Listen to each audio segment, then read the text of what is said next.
Hello everyone, welcome back to my channel and welcome back to another Vlogmas video. I know I haven't been uploading every day, but there's definitely been more content than usual, so I'm proud of myself nonetheless. Today I'm going to be ranking my top 12 oldest eyeshadow palettes in my collection. Some of these are very, very old. I'm talking 2015, and some of them I don't know why I'm holding on to them, but you guys know I cannot seem to declutter for the life of me. I do have a couple other ranking type videos on my content ideas list. Ranking Fantasy Cosmetica palettes is definitely on there. I'm trying to finalize my feelings for those. I know that one has been requested, but if you have any other ranking type videos you would like for me to do, then be sure to let me know. I am not quite ready or confident enough to rank a full category in my collection. Sorry, I'm distracted by the construction that's happening in the front of my house. Let me stop rambling. This video does not need to be this long, Emily. Let's start ranking my oldest eyeshadow palettes in my collection. Now, I organized my makeup inventory spreadsheet by date, and that's how I got to the 12 oldest, but I'm ranking them in terms of my enjoyment of them, if that makes sense. Starting off in spot number 12 is my very oldest high-end eyeshadow palette. Not my oldest eyeshadow palette, but my first high-end one. This is the Urban Decay Gwen Stefani palette. And this was just never my favorite. I fell into the hype for this. This Gwen Stefani collab was everywhere I looked on the internet at this time. And at this time I also wore a lot more neutrals than I do now. And this is just very bland to me. I hate panned this shade and panned those eyeshadows a really long time ago. It took me like 80 uses.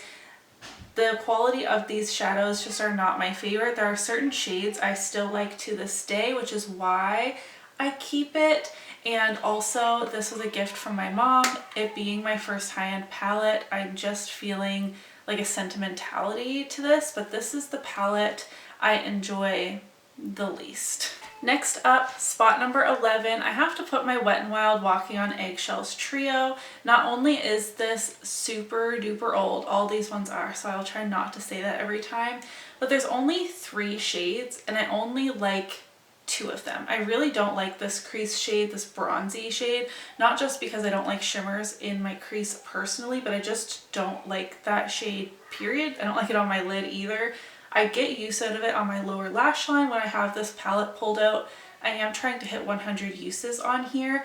I do have pans in the 2 shades that I genuinely enjoy. Like, I actually enjoy the quality of those 2 shades, the brow bone shade and the eyelid shade. And that's why I haven't decluttered this or anything, because the eyeshadows still perform really well. I think they're beautiful and a great addition to a look if I remember to pull it out, but it's just so small. I couldn't in good faith rank it any higher. Next, this is hard for me to rank in the number 10 spot. This is the Too Faced Chocolate Bar palette. This is the first high-end palette I saved up enough money to buy for myself. This is the palette I wore on my wedding day, but if I'm being honest with myself, these are just not the shades that I reach for anymore. The formula in here has never been like a tippy top favorite, though I really enjoyed it when I bought this palette. I don't have any pans in here. It's really underutilized in my collection. I want to get some use on this, but just to see if the formula is okay, but I'm leaning towards this palette getting ready for retirement. It's not a color story that speaks to me anymore. The chocolatey smell is very, very faint now. But again, because of the nostalgia, the sentimentality, it's still here. In spot number 9, I have my Wet n Wild Comfort Zone. Now, this was surprising to me because I have similar feelings to this as I do the Walking on Eggshells trio, and that is that I only like specific shades, but I find this older Wet n Wild formula really great, especially these palettes were like, what, $4 or $5? Now they don't make these anymore, they've definitely changed their formula, but there are a lot of shades in here that I genuinely love. I'm holding this very strange, but maybe I can just take this out. I love the green, I love these two neutrals up here, and this blue brown shade is really great. So once again, I'm only loving about half of the palette. I only reach into this for very specific shades. If I have a green look in mind and I know I want this like mid-tone mossy green, I will come in. I actually have Pan in that shade, but I never reach for this palette to just create a look from. But there are shades in this palette I enjoy more than the ones I've ranked lower. Palette number 8 is my Alamar Cosmetics Reina del Caribe palette, volume 1. This I received one of my first BoxyCharms, I'm pretty sure. This is actually in the bin of makeup, which I still have not filmed, of like palettes or products I'd be okay with decluttering, like if friends and family want them. I always put together this bin of products that I would be okay if they weren't in my life. They're not expired. If no one else wants them, I will gladly keep them in my collection, but I bring it around to friends and family as we're visiting for the holidays and just let them take out whatever they want. And this palette is in there. I think the quality in here is amazing. I love the matte shades and especially these two shimmers. The blues, they work great. They're just, I don't wear those shades very much. And these mattes I really love, but I don't necessarily love this palette as a whole. And these two, I love them so much, but I didn't want to try and depot this in any way. I just don't like to do that, but I haven't reached for this palette in years, to be completely honest. I track my makeup usage and I can see that I have not been reaching for this, and I just need to be honest with myself and see if somebody else wants this palette. It is beautiful though. I mentioned before on my channel how underrated this palette is. This must have also been in BoxyCharm. Actually, it says BoxyCharm right on the front. This is the Winky Lux Kitten palette. It is a 9-pan and the color story seems kind of jumbled to me. We have these cooler tones and these warmer toned neutrals, but I absolutely love these two duochromy purple shades. Like, they make the palette for me. I love them so much. I've ranked this palette above others. I reach for this palette semi-frequently. I'm almost at 100 uses on here, which is crazy. These neutrals are really lovely as well. The only shade I don't like is this blue kind of shade.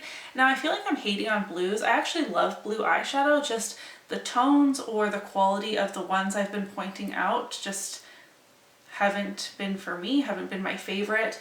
But I will specifically reach into this palette for these purple shades, especially this like lavender to bluish duochrome. It's just absolutely stunning. Another palette that was in my okay to declutter bin is the Crown Brushes Fuego palette. Again, a palette received in BoxyCharm.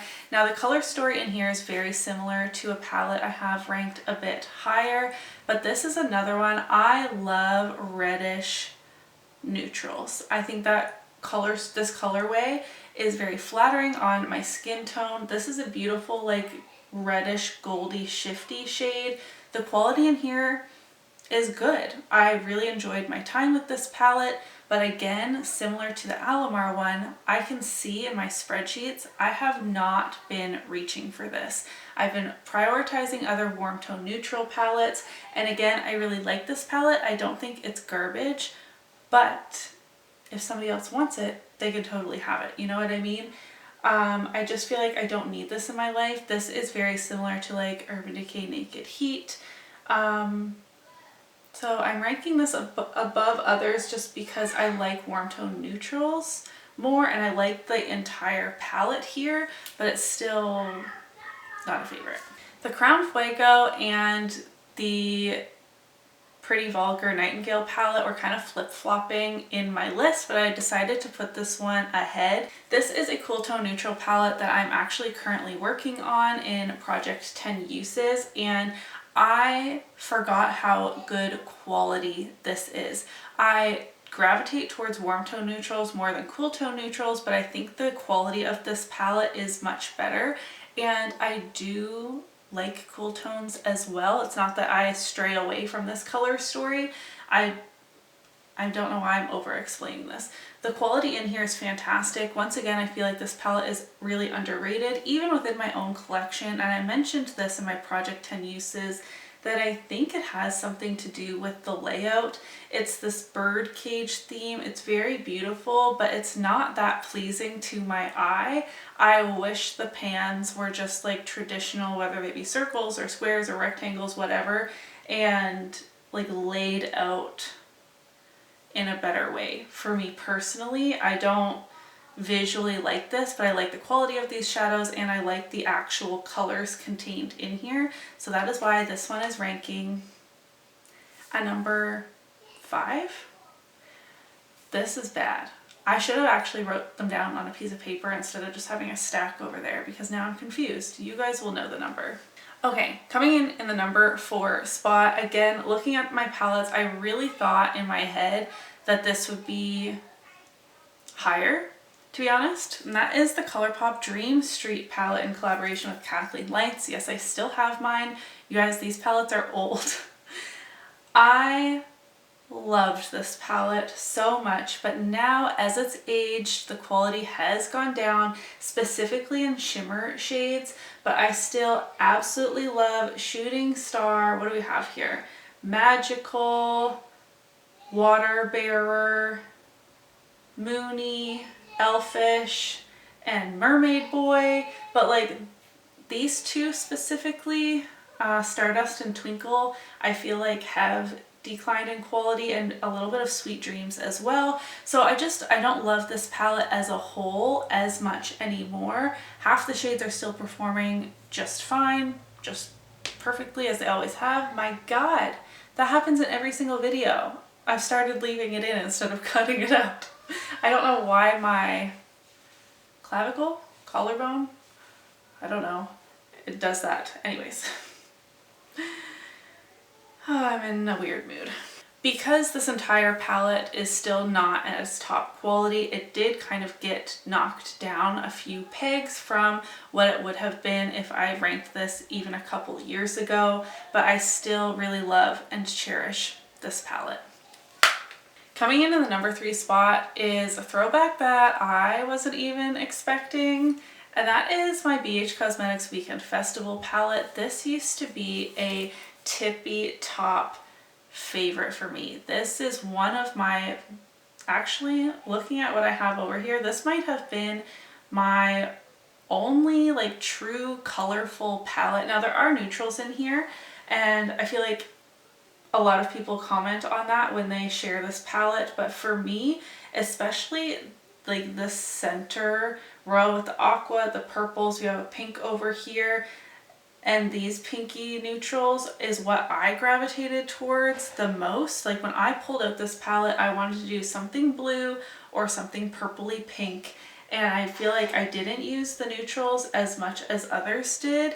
This was one of my very first introductions to color. If you guys are frequent watchers of my channel, I hope you see that I love colors and neutrals. I'm wearing this is kind of in between. I have like a vibrant orange shimmer on my lid, but it's still kind of like neutral. It's grounded, you know? I'm such a rambly mess, but this is one of the first palettes I remember seeing on social media, like on Trendmood or something like that, and being like, I want that, I need it, and purchasing it very quickly. And that was when BH Cosmetics was a little more tricky to get shipped to me in Canada, but I'm so happy that I have this palette in my collection. I haven't reached for it in a little while, so I should do that to just make sure it hasn't actually expired, but I do love this one. Palettes in my number 1 and number 2 spots are probably two of my most used palettes in my entire collection, and depending on the day, I feel like the placing could be swapped around. So the reason these are ranking so high is one, because I've used them so much. I continue to use them even though they are so old. They have pans showing in them. I can create full looks from them, and also, of course, that nostalgia factor just has to play a role. But whereas these ones are ranking high and Gwen Stefani and the Too Faced Chocolate Bar are ranking so low, I don't really use those palettes anymore, and when I open them, I don't really feel called to use them, but these top two palettes, I definitely do still want to be reaching for them. So in spot number 2, I'm putting my Tarte Tartelette Toasted palette. I have gotten a little burnt out on this palette this year, not going to lie, because I've used it over 60 times this year alone. I've used this palette way over 100 times in its time with me. We have 2 pans showing. I'm really trying hard to hit a 3rd pan in here just for my own satisfaction. And I love warm toned neutrals. Whereas the Crown Fuego palette is more like red toned neutrals, I feel that the Tarte Tartelette Toasted is more pumpkin-y orange, you know, especially warmth. I talk about this every time I show this palette. This is the perfect pumpkin-y crease. I love it so much. The pan has been expanding in that, which is so satisfying to see. I don't love all of the shades in here, but I especially love the matte shades, and I've just continued to use this. Before I show you, can you guess what my number 1 palette is out of my 12 oldest? I feel like you should be able to guess based on the other palettes I've been sharing. In the number 1 spot, once again, heavy nostalgia factor here, is my Modern Renaissance. I've seen so many of my friends pan this palette. I do have 4 pans showing in here, and I'm trying to hit 1 more pan before the end of this year. I've said I don't think Pan That palette is for me. I know for a fact that I would get extremely bored, but I do like hitting a pan or 2 in here every single year. This palette looks loved. I've gotten my money's worth. I've used this well over 100 times again, and it never feels like a chore to reach into here.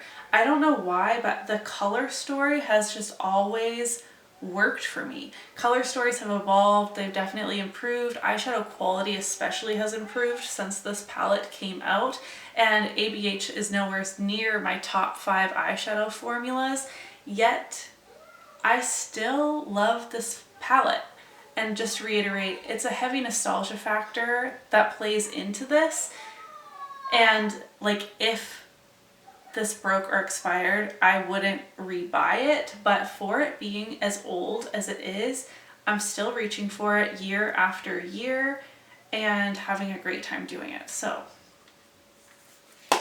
the Modern Renaissance is my favorite of my oldest 12 palettes. So that is it for my ranking my 12 oldest palettes in my collection. This was actually really fun to do. I thought about it way too long. I had the palettes pulled all open and like surrounding me, trying to organize them in the best way. I really struggled to pick favorites, and you guys know I have decision fatigue. So if you ask me tomorrow, I might have switched these around a little bit, but it was still so fun to do.